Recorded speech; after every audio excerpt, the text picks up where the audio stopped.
In the 1950s, a weapon was invented that has become more powerful than America's deadliest weapons of mass destruction. It is the weapon of mass deception, and it is right in our own living rooms.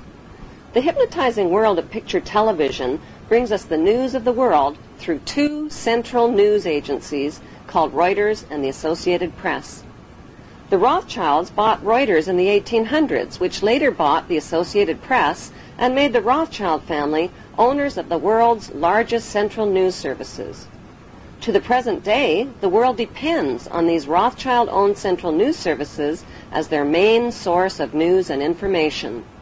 In his book called Who Owns the TV Networks, author Eustace Mullins claims that the major TV networks, radio stations, newspapers, and publishing empires are controlled by the Rothschild, Rockefeller, and J.P. Morgan money cartels through their corporate conglomerates. The bankster-owned media conglomerates include weapons manufacturers General Electric and Westinghouse, which profit from promoting wars. Their man in Washington is head of the FCC Federal Communications Commission, and his name is Michael Powell, the son of Colin Powell. Michael Powell was put in charge of changes to the media monopoly rules and who can own what. Joining public opposition to Michael Powell's FCC deregulation policies, Senator Byron Dorgan had this to say. Seldom have I seen a regulatory agency cave in so completely to the big economic interests. That's exactly what happened today with the FCC rules. And Chairman Powell kept suggesting slight modifications. It's not slight at all. This is a big deal. It's going to affect what the American people can see, can hear, can read. And let me emphasize something that was in your setup piece.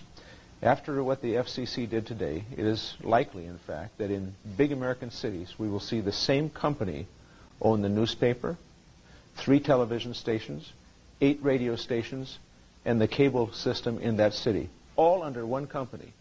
And I don't know what happened to this notion of competition, but I'm telling you, it's not there, and it's not embedded anywhere in the FCC's decision. Well, I'm just going to have to say that there are a lot of lies being told. In his new book, Brock says the key to the success of the right-wing media is opinion, predicated on a raft of distortions, misrepresentations, and outright lies presented to the readers and viewers as fact. I think it used to be... Control over the Internet, publishing, recording, and top cable companies can be traced back to the same Big Five media empires: General Electric, Time Warner, Viacom, Disney, and News Corp. These media monopolies are owned directly or indirectly by the Rothschild, J.P. Morgan, Rockefeller, and Oppenheimer Brotherhood. Yes, there are now more stations and more media voices, but they're all coming from the same ventriloquist, says Senator Dorgan.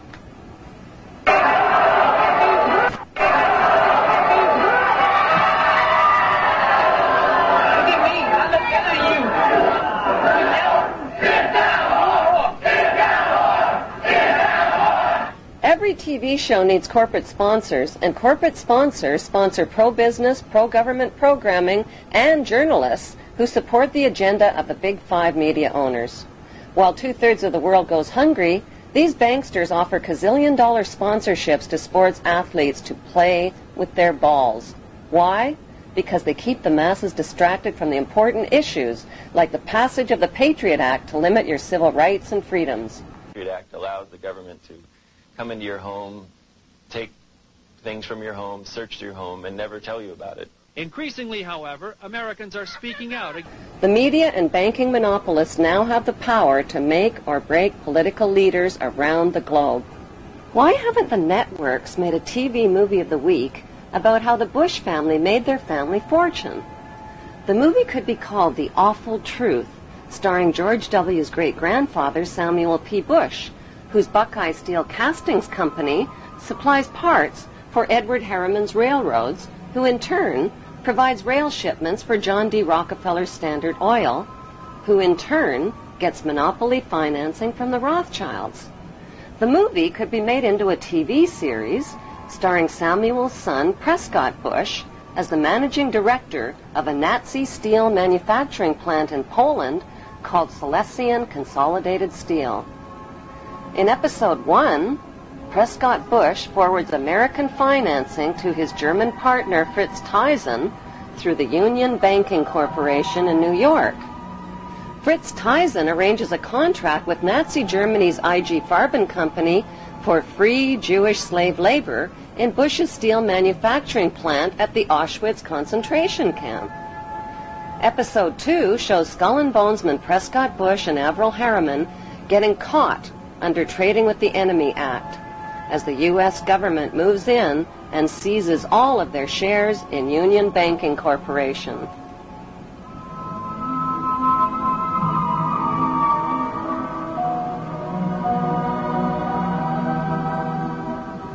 In episode 3, Prescott's son, the first George Bush, is director of the CIA.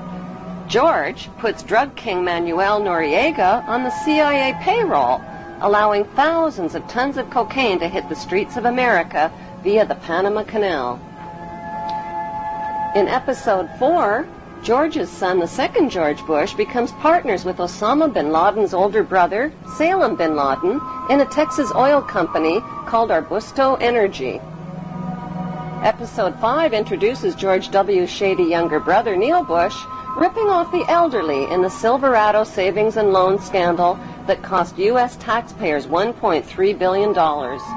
In episode 6, the Florida election is fixed by George W.'s older brother, Jeb Bush, who puts brother George into the top job at the White House, which brings us back to Auschwitz and the concluding episode with George W. Bush visiting the slave labor camp where his grandfather helped build the Bush family fortune on free Jewish slave labor.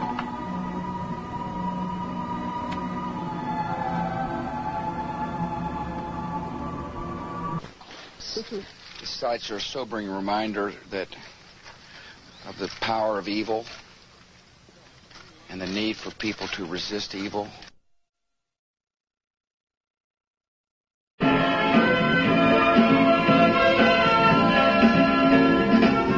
Ladies and gentlemen. As a follow-up to the TV series, an award show could celebrate the 20-year friendship of the Bush and bin Laden families and their shared investment in the Carlyle Group. The Carlyle Group is one of America's largest weapons contractors. For the Bush and bin Laden families, war means profits, big profits. Although the media creates the illusion of freedom of the press, the dominant opinion and messages always serve the banksters' agenda. Messages like, support your troops or you're a traitor to America. But who are the troops? Many are teenagers whose childhood entertainment was shooting out the blood and guts of virtual people in places that are virtually real. Now they're blowing up real people in places that are really real, like schools, hospitals, and villages filled with families and children. Burns, open wounds, amputations, spinal cord injuries, broken bones, eyes that have been sprayed with shrapnel. The list is long and predictable. The chilling reality is that up to 15% of the tax money deducted from your paycheck each month buys the bombs and pays the salaries of troops to commit these atrocities. Rivers of blood from innocent families and their children is on everybody's hands. The plan for world domination by the banksters cannot be accomplished without your cooperation. That plan was formulated in 1773 at Mayor Rothschild's goldsmith shop by 13 influential German Jewish families. Among them were Rothschild, Oppenheimer, Warburg, and Schiff. Their formula for global control is the 3M formula: money control, media control, and military control. 2, 1, mark, and visual confirmation. Like changes to the rules that gave these families the media and money monopolies, new laws are being passed to transfer military control to them by privatizing the military. But if they're killing terrorists, who cares if they are government soldiers or corporate soldiers? A more important question to ask is, who exactly are the terrorists and where do terrorists get their training? The answer is right smack in America at Fort Benning, Georgia. Until January 2001, America's terrorist training school was called School of the Americas, but because of massive protests against its activities, the name was changed to WISC, Western Hemisphere Institute for Security Cooperation. Actress Susan Sarandon narrated a documentary film called School of the Assassins. The film exposes the school as a terrorist training camp whose graduates are well-known murderers, torturers, state terrorists, and dictators, including drug king Manuel Noriega. The role of terrorists in the bankster-owned media is to scare the living tax dollars out of citizens, and timing is everything. On the second anniversary of the 9/11 attack on the World Trade Center, George Bush asked for an $87 billion increase in military spending.